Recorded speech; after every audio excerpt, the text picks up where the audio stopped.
Bueno, qué lío.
Bueno, parece que ahora usaban el Zoom para un congreso, así que por eso generamos este otro enlace. Lamentamos todo este lío y esta pérdida de tiempo.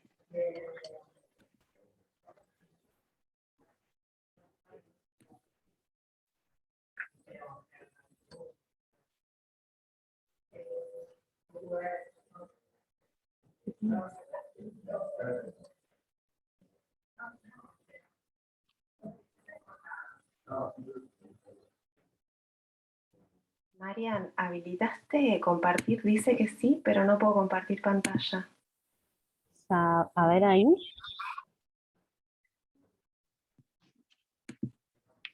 Ahí pude. Genial.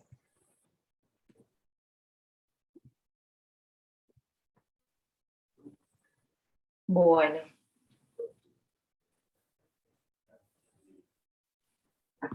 Otra vez, ahí está. Acá estamos. ¡Ay! ¡Qué calor! Disculpen, mil disculpas por los problemas logísticos. Gracias, buen Sí, día de nuevo. parece que hay un congreso de terapia ocupacional y deben haber más de 200 personas, por eso.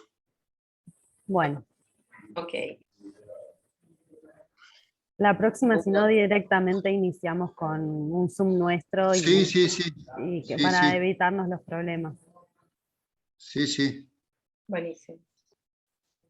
Bueno, Claudia todavía no entró como para seguir el diálogo con ella. Sí. Yo voy a seguir el diálogo con ella porque eso yo lo propuse desde el 98, propuse el cambio ¿De nombre? del nombre, claro, porque de por sí sola educación física, educación de por sí se banca, y física también se banca desde un solo lugar, sin que sea esa palabra compuesta, ¿no? En cuanto al modo.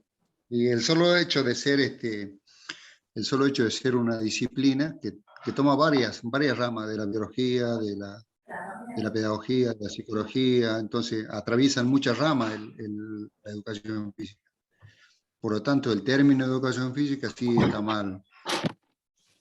Y la educación física generalmente se la deportiviza. Claro. ¿No es cierto? Entonces, yo una vez propuse si vamos a dar deportes dentro de la escuela, que no tenemos medio, no tenemos campo, no tenemos nada, que sea educación deportiva, antes que educación física. Entonces, bueno, hay una serie de problemas ahí, cuestiones. Y yo yo hice un trabajo de investigación que ahora lo publico, se llama El Imaginario Social del Profesor de Educación Física, en la cual la educación física dentro del nivel secundario no tiene ninguna relevancia en cuanto al el contenido. No hay nada relevante. A la mayoría de los chicos, al 100%, le han tomado reglamento de vóley, básquet, fútbol, atletismo y no hay más nada que eso. O sea, que se toma más que nada lo biológico, más que los otros componentes que hacen esto. Entonces, bueno, es largo para charlarlo y está bueno que se lo replantee. Re. Sí, también, viste, Ricardo, es el camino que se ha iniciado en La Plata con la maestría en educación corporal, también va en línea, ¿no? Y hay ahí puede haber acuerdos o desacuerdos con esa propuesta, ¿no? Pero sí parten como de la misma inquietud inicial. Del mismo cuestionamiento. Claro, del mismo cuestionamiento. Quizás en ese caso, a diferencia por ahí de lo que planteaba Claudia, no está pensado, digamos, no es desde el arte que se está pensando la pregunta o la falta en esa denominación, o al menos el arte tiene un lugar muy marginal ahí, pero también se está empezando a entrar. Pero bueno, digamos, sí, desde el mismo cuestionamiento a esa denominación se ha trazado un camino, y bueno, quizás vos, Claudia, pueden pensar otro camino posible, ¿no? También a partir de ese cuestionamiento. Total. Yo pensaba eso cuando le escuchaba a Claudia, además, ¿no? Hay como muchos temas posibles en todo lo que ella fue diciendo. Uno es este diálogo entre lo que es la educación física y el arte, que aparecía como un diálogo que podía ser nutritivo, digamos, pero la pregunta por esa relación, que puede ser un tema a desarrollar. Totalmente, sí, sí. Otro tenía que ver con el origen y cómo, ¿no? ¿Por qué educación física?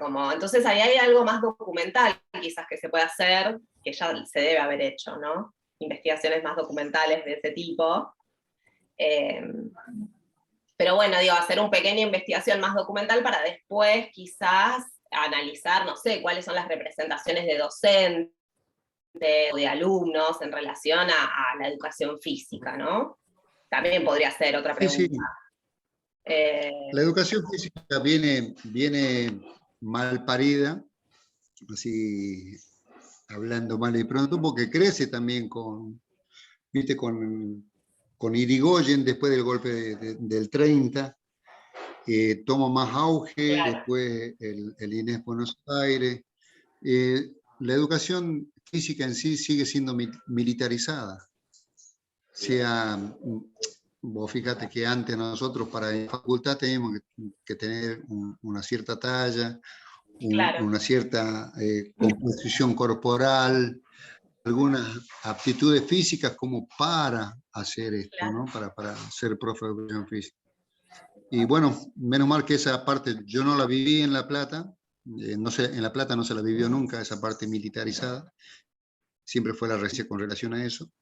Y bueno, y estas discusiones siguen siendo fuertes, ¿no? en este ámbito.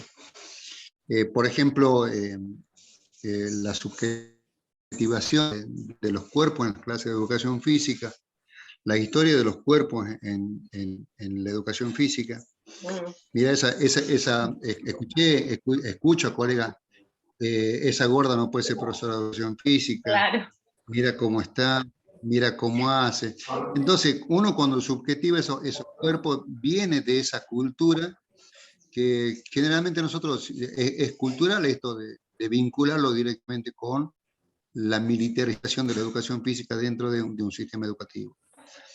Entonces, le digo, bueno, mirarnos a nosotros ahora, no sé, profe de educación física, tendríamos que tener una cierta linealidad, no tendríamos que tener panza, tendríamos que ser blancos, tendríamos que ser un poquito más claros en la piel.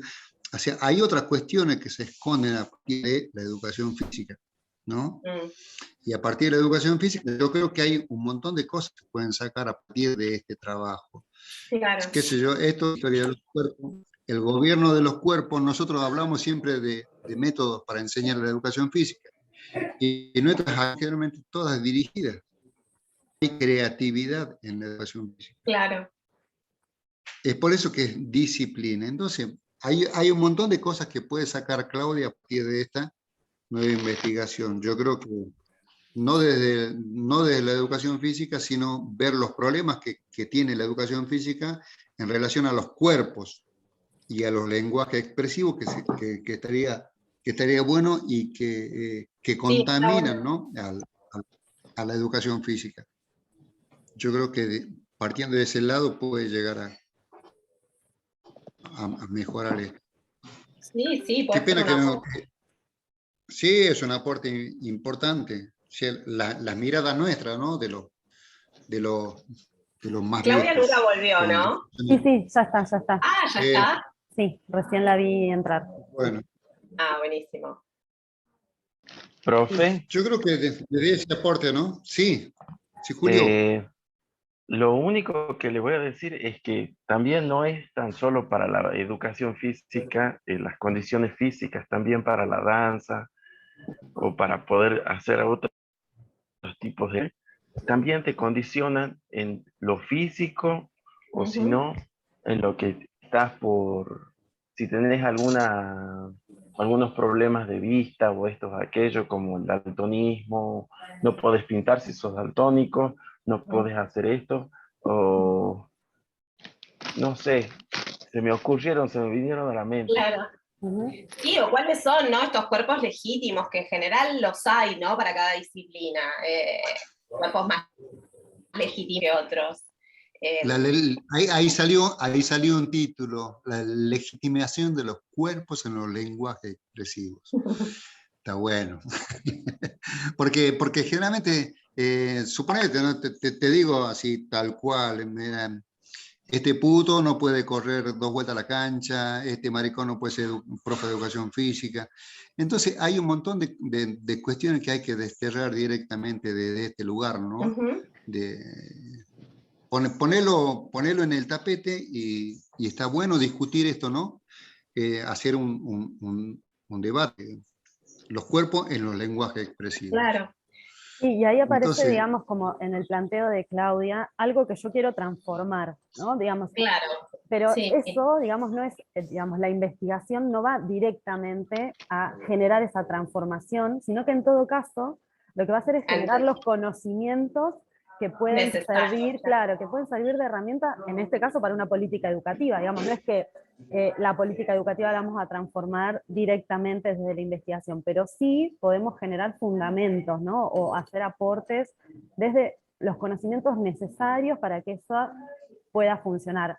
Digo, en este caso estamos hablando de políticas educativas públicas, pero también podríamos estar hablando de un proyecto de gestión de un espacio cultural o de un proyecto artístico, frente al cual tenemos una dificultad, o de una dificultad que tenemos en la escuela, en una clase, ¿no?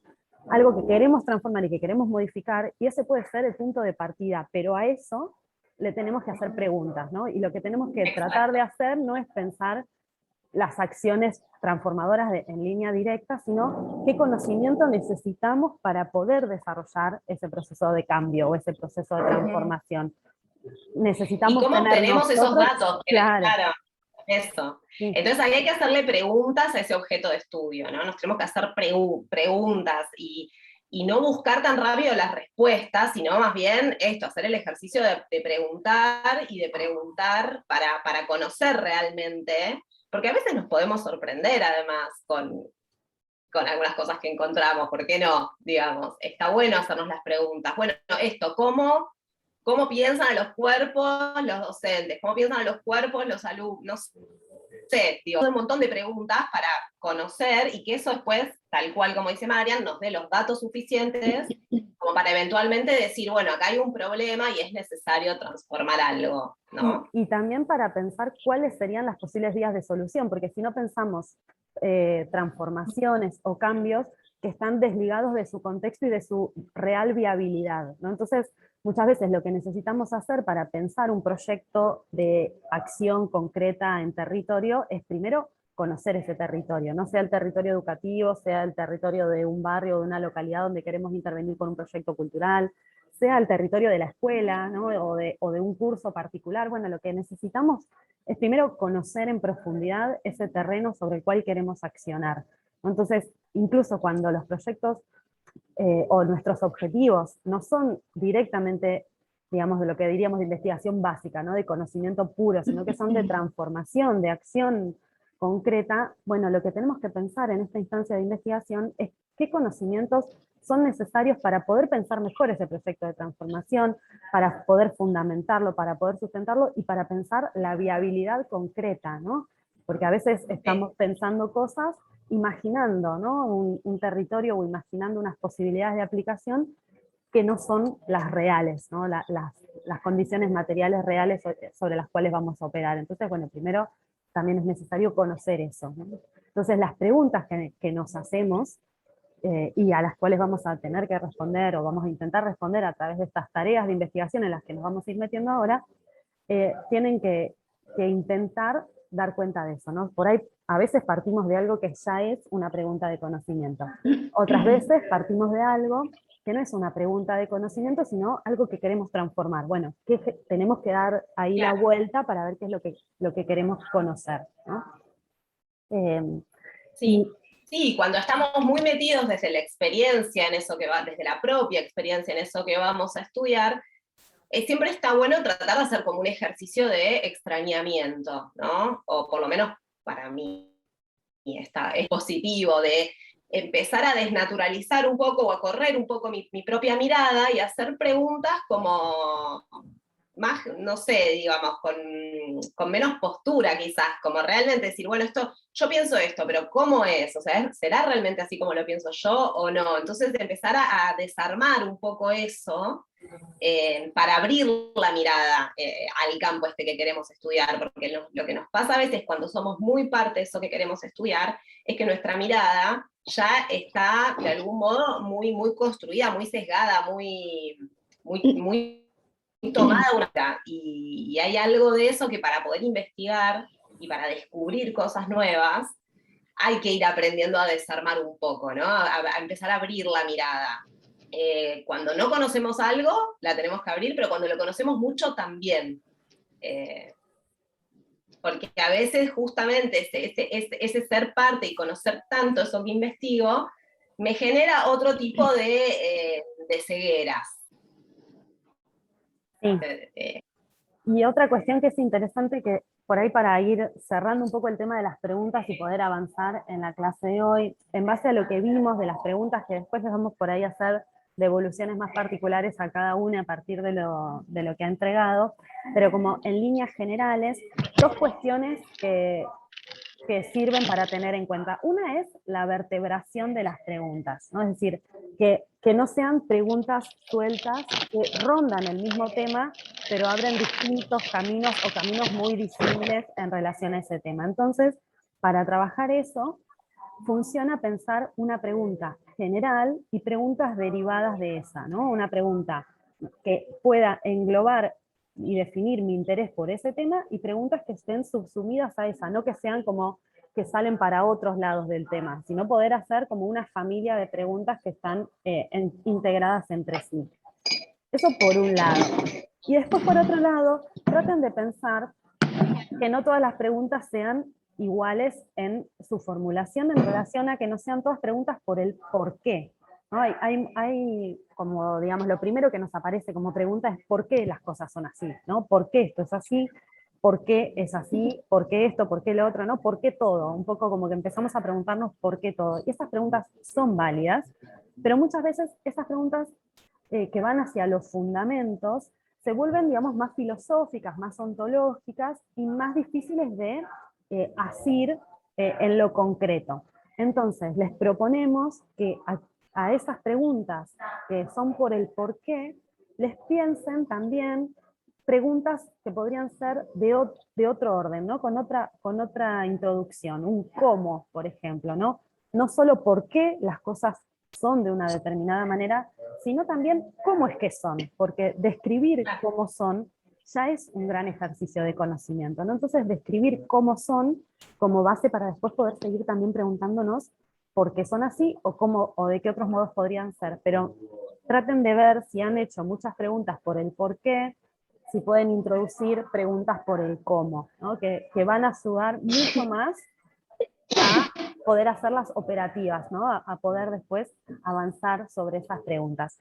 Y otra cuestión más también en relación que, ya para meternos a las tareas de investigación, es que las preguntas también nos van indicando qué vamos a tener que hacer para resolverlas, ¿no? Entonces, cuando formulen preguntas, digamos, después de esta clase van a poder como volver a sus preguntas y repasar y repensar si esas preguntas nos están ya indicando de qué modo podemos resolverlas. Y si no nos están dando ninguna pauta, bueno, entonces tratemos de ver qué otras preguntas podemos formular que nos ayuden a encaminar cómo podríamos iniciar un camino de respuestas, ¿no? Digamos que esto que decía Julia al inicio, como de la coherencia entre las preguntas de investigación y la metodología, los métodos y las técnicas que vamos a utilizar, bueno, es un ida y vuelta, ¿no? A medida que formulo las preguntas, defino la metodología, y a medida que defino la metodología, reformulo las preguntas, ¿no? Para que haya esa coherencia. Entonces, pensar en las tareas de investigación que voy a desarrollar también ayuda a ir definiendo las preguntas. Eso, sí, acá hay como un listadito que es más o menos todo lo que fue diciendo recién Mariana, que es, bueno, estas tareas de investigación son necesarias para respondernos a estas preguntas de investigación, tienen relación con las preguntas y con los objetivos, y sirven justamente para obtener la información y los datos necesarios para adelante mi investigación, y para producir reflexiones y producir pensamiento. Y obviamente es algo muy artesanal, ¿no? Este trabajo que vamos a encarar. Va a depender de cada proyecto, de cada campo de investigación, de las preguntas que se hacen, de los objetivos que se proponen, ¿sí? Y hay algo en relación a estas tareas de investigación que son muy artesanales, ¿no? Que hay que pensarlas según cada tema de investigación y cada formulación de preguntas y objetivos de cada proyecto. Y en artes es bastante similar, perdón, Marian, ya termino, ¿no?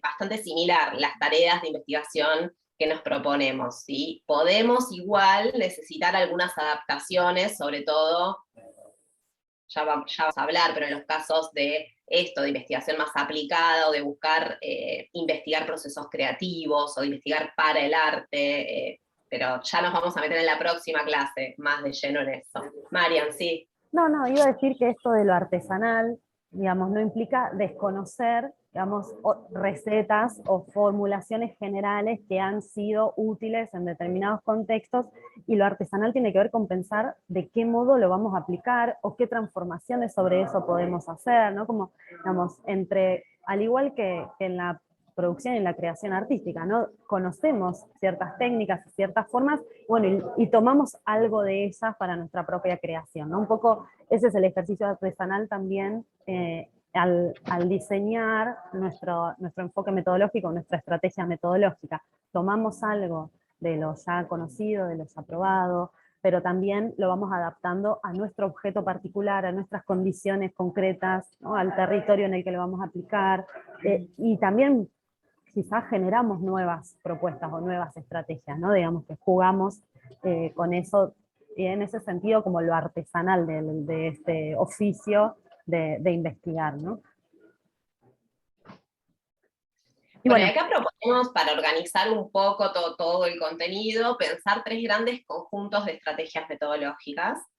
Una es la investigación documental, otras son los métodos o las técnicas cuantitativos, y otra los métodos o las técnicas cualitativos, ¿sí? Y vamos a hablar muy brevemente, sí, Marian, de estos 3 grandes conjuntos. Que vamos a hablar brevemente de los 3 grandes conjuntos, y que nos vamos a detener un poquito más en los cualitativos, y lo que les proponemos es que a medida que nosotras vamos presentando así como muy resumidamente estas aproximaciones, además tienen la bibliografía para profundizar en cada una de ellas, vayan pensando si serían o no aplicables al tema y a la pregunta o a las preguntas que ustedes se han ido planteando, ¿no? Bueno, vamos a ir avanzando en cada una de esas y ustedes vayan pensando, bueno, esto lo podría aplicar en mi caso, en el tema que a mí me interesa y de qué manera podría aplicarlo, ¿no? Un poco para que vayan ya pensándolo en lo concreto de sus propios trabajos y de sus propias preguntas, ¿no? Un poco esa sería la propuesta de esta clase. Totalmente. Bueno, yo imagino que igual ustedes, ya cuando hablamos de investigación documental o de técnicas cuantitativas o de técnicas cualitativas, ya saben más o menos a qué nos estamos refiriendo, pero bueno, por las dudas lo vamos a aclarar un poco más. Cuando hablamos de investigación documental, estamos hablando de todo lo que tiene que ver con el rastreo, el acopio y el análisis de materiales que están vinculados a esa práctica que queremos estudiar. Recurrimos a un trabajo de archivo, ¿no? Que pueden ser archivos especializados, documentos públicos, o también archivos personales, o vinculados a la práctica artística también, ¿no? Por ejemplo, reconstruir obras, puestas en escena. Y esas reconstrucciones por ahí las hacemos a partir de fotografías, videos, programas de mano, ¿no? Digamos, esos materiales que están vinculados a la práctica, que tiene, sobre todo en las artes escénicas, ese carácter efímero, entre comillas, ¿no? Que está discutida esa noción, pero digamos, esa cuestión de lo, en cierto modo, inaprehensible, pero hay un montón de materialidad documental que queda, ¿no? Y que deja esa huella de esa actividad, ¿no? Entonces, un poco esa es el trabajo con los documentos. Débora había levantado la mano, no sé si querías decir algo. Y yo quería hacer una pregunta.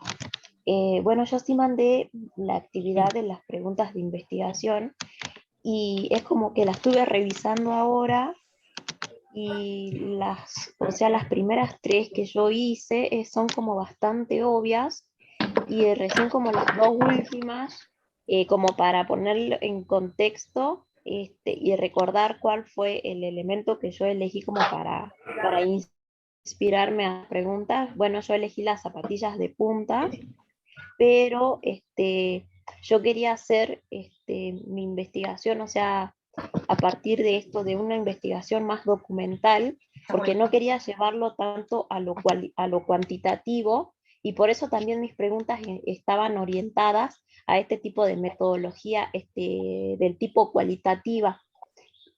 Pero no sé si también aplica para hacer la investigación tal preguntas. Sí.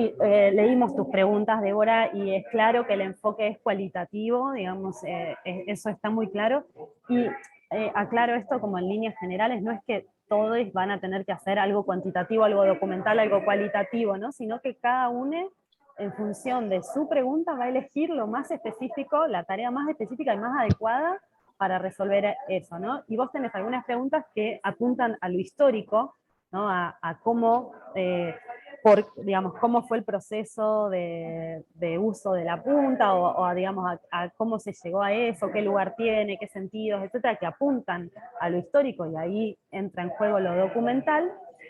Pero quizás, como vos decís, también por ahí hay algunas preguntas que también se podrían responder desde un contexto concreto, ¿no? Porque vos podrías preguntar esas mismas preguntas que vos te las hacés y que se pueden responder desde lo histórico, también se les pueden hacer hoy a docentes o estudiantes o profesionales de la danza clásica actuales y preguntarles qué consideran ellos hoy, ¿no? Y que quizás algunas de esas cosas no son las mismas respecto de el proceso de aprendizaje, respecto del momento de la vida, digamos, biológica y de la vida profesional en el cual se introducen las puntas, ¿no? Como que también las preguntas históricas muchas veces son interesantes para ponerlas en diálogo con el contexto actual, ¿no? Y hacernos preguntas en el presente y en un contexto específico o acotado, como para situarlas desde el presente también.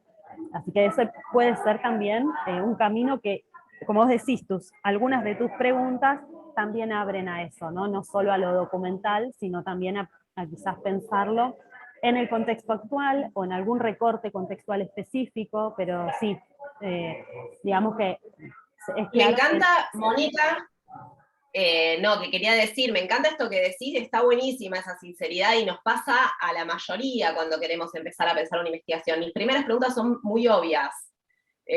Y muchas veces empezamos con preguntas muy obvias y justamente por eso hay que seguirle al ejercicio de preguntar.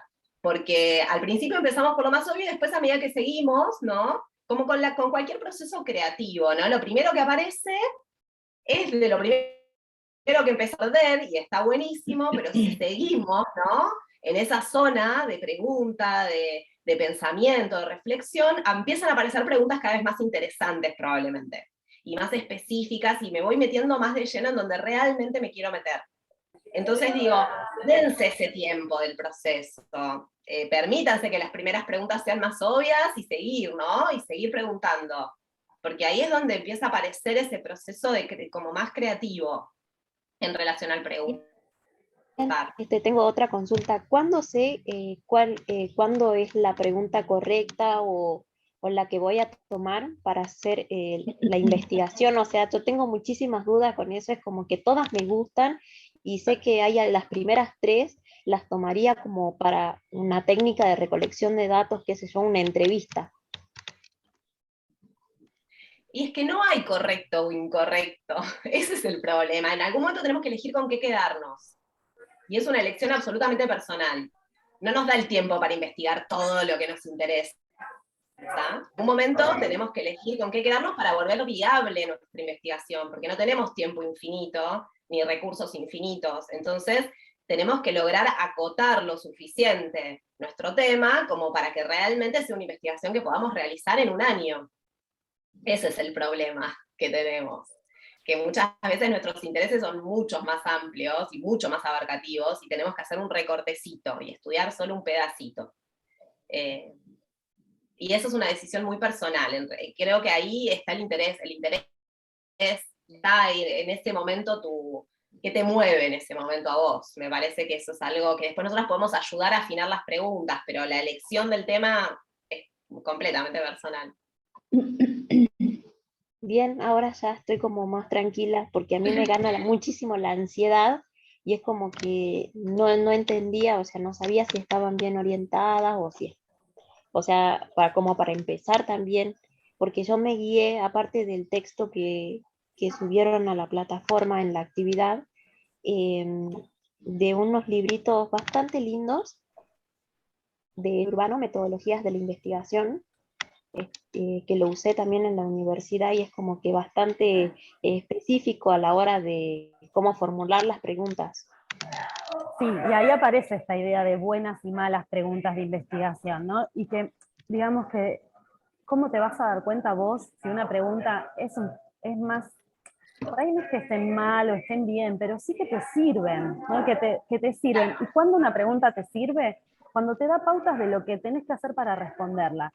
Si vos tenés una pregunta que no sabés por dónde arrancar, o sea, no tenés ni idea de cómo hacer para responderla, ahí tenés que retrabajarla, ¿no? Porque no te está ayudando. Es una pregunta que te está trabando más que abriendo un camino de posibilidades de investigación. Entonces, esa puede ser una pauta, ¿no? Si la pregunta me sirve, me resulta útil para avanzar en la investigación, me da pautas de qué camino puedo seguir para responderla. Si la pregunta no me está habilitando nada de eso, y al contrario me está paralizando, quizás ahí tenga que retrabajarla. Eso por un lado, ¿no? Eso puede ser como una posible pauta. Y después otra cuestión en relación a la ansiedad, que bueno, en el proceso de investigación digamos, la ansiedad está ahí todo el tiempo. Nos acompaña. Nos acompaña mucho, pero también algo que es interesante como tener en cuenta en relación a la ansiedad y a esto de las definiciones, es que el proceso de investigación es flexible. Todo el tiempo, digamos, estamos pudiendo revisar y modificar lo hecho y lo pensado. Entonces, vos ahora vas a tener unas preguntas, y si esas preguntas te ayudan a iniciar el camino, va a ser bárbaro, ¿no? Y vas a poder empezar. Vos, de hecho, dijiste, bueno, estas me orientan hacia hacer entrevistas, bueno, ahí ya te están orientando para iniciar tu camino. Quizás cuando el camino se inicie, esas preguntas se modifiquen, y eso puede pasar. No es que las preguntas se formulan de una vez y para siempre. Digamos, ni las preguntas ni nada en un proyecto de investigación se formula de una vez y para siempre, ¿no? Sino que es un proceso que es muy flexible y es muy dinámico, y es espiralado, ¿no? O en bucle. Eso quiere decir que avanzamos un poco y volvemos a revisitar lo que habíamos hecho antes, avanzamos un poco y volvemos a revisitar lo que habíamos hecho antes. Entonces, a medida que avances, quizás las preguntas se mantengan, pero quizás se modifiquen o se sumen nuevas o cambien las jerarquías de las preguntas. Eso es algo que puede pasar en el proceso de investigación. Y que bueno, si somos muy ansiosos, por ahí nos pasa que queremos, bueno, ya definirlas, y que sean estas, y que sea, bueno, y hay que tener un poco esa flexibilidad, es decir, bueno, por ahora, son estas por ahora, ¿no? Y estas me permiten avanzar por ahora, y quizás después tenga que hacer algunas modificaciones al respecto. Gracias, profe. Ahora ya quedo como un poquito más orientada también. Y eso me sirve como para relajarme también. Sí, Bueno. sí, buenísimo. Se nos va a cortar en 5 minutos este Zoom. ¿Armamos uno nuevo antes de que...? No, es una... Podemos entrar al mismo de nuevo. Podemos volver a entrar al mismo. Listo. Sí. Perfecto. No sé si Bueno. Claudia, ¿ibas a decir algo justo o no? Sí, no, es que hasta que me reconecté yo quería escuchar la devolución de la profe, pero no, después en todo caso Quedó no grabada, porque interrumpir. quedó grabada, así que grabada. después la podés escuchar. Ah, bueno. Pero Bueno. nada, nos parece que hay un montón de temas ahí re interesantes que planteaste, que hay que decidirle por dónde entrarle, ¿viste? Si es por el lado del arte y la educación física, si es por el lado de cómo se piensa el cuerpo en la formación, o por parte de los estudiantes, como que aparecieron como muchas preguntas, Muchas ¿no? puertas, ¿no? En lo que Sí, yo quería. eso. Claro, Entonces, como muchos elegir caminos qué puertita posibles. abrir. Eso, hay que elegir qué puertita abrir más, ¿no? ¿Qué te interesa más a vos? Y esto que decía Mariana me parece muy claro, ¿no? De vertebrar más las preguntas, ¿no? Como que haya una gran pregunta ahí que está arriba. Ajá. Y las demás vayan como saliendo, desprendiéndose de Bien. esa pregunta. Y también Ahí en Claudia, la... quizás Sí, te perdón. sirva pensar en cuáles serían las tareas para responder esas preguntas. Quizás También. eso también te ayude a elegir, ¿no? Porque vos decís, Claro. bueno, por ahí tenés una decisión que tenga que ver con, bueno, me interesa hacer un trabajo que sea teórico y documental. Bueno, si tenés esa decisión, hay algunas preguntas que son más adecuadas que otras. O si vos querés Claro. trabajarlo en concreto en la escuela, preguntando a los profes o a los estudiantes, bueno, entonces ahí son otras preguntas, ¿no? Entonces también por ahí pensar si ya, como en este diálogo entre la pregunta y las tareas de investigación, quizás eso también te ayude a elegir eso, qué puerta querés abrir, ¿no? Y también, y en relación con la ansiedad, también pensar que el trabajo de investigación es bastante acotado, ¿no? Digamos, no solo todo trabajo de investigación es bastante acotado para justamente poder profundizar en un camino, ¿no? Entonces, también pensar en eso, en que vamos a acotar y quedarnos con una puerta, de todas las que se pueden abrir, vamos a abrir ahora una, y las otras quedarán para abrir en otro momento, Claro. o por otras personas, porque también el conocimiento es colectivo, no tenemos que una persona sola hacer todo, digamos, ¿no? Nosotras, digamos, cada persona elige un camino para aportar en un área particular o desde una mirada particular y dialogar con otras personas que también están aportando a eso desde otras miradas, ¿no? Entonces por ahí, bueno, Ricardo decía de un trabajo que él hizo, que está en diálogo con lo que vos están pensando, o en La Plata están trabajando también en el cambio de denominación, entonces por ahí, bueno, ver cuáles son esos otros caminos que otras personas han iniciado, y ver ahí cuál sería la particularidad del tuyo, ¿no? Pero también pensar en eso, que la producción de conocimiento siempre es colectiva. Nosotros abrimos unas puertas, pero hay otras personas que van a estar abriendo otras, ¿no? Y no pensar que tenemos que hacer todo y que es ahora todo, ¿no? Sino que, bueno, ahora vamos por este camino y más acotado. Bien. Esa música ahí. Sí. Con respecto a los documentos o el material que yo pueda tener para ir trabajando, por ejemplo, yo tengo muchos videos, muchas fotos, mucho registro concreto pero a partir de imágenes, digamos, como para, si en un caso, por ejemplo, yo quisiera esas ventanitas que tenía que abrir, como decir que hay un plus, ¿no? En la vivencia personal del profe de educación física en tener una base artística, ¿no? Ok. Entonces, supongamos que yo quiera irme por esa ventana. El documento que yo voy a construir quiero que sea escrito, o sea, que sea un material teórico, por ejemplo.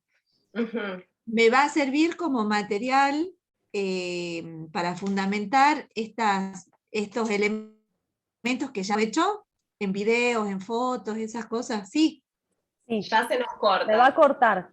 Podemos responder en el nuevo Zoom, así, porque ya le queda menos de un minuto. Entramos al mismo enlace. continuará. Mismo Bueno, enlace. Continuará. Sí. Listo. Listo.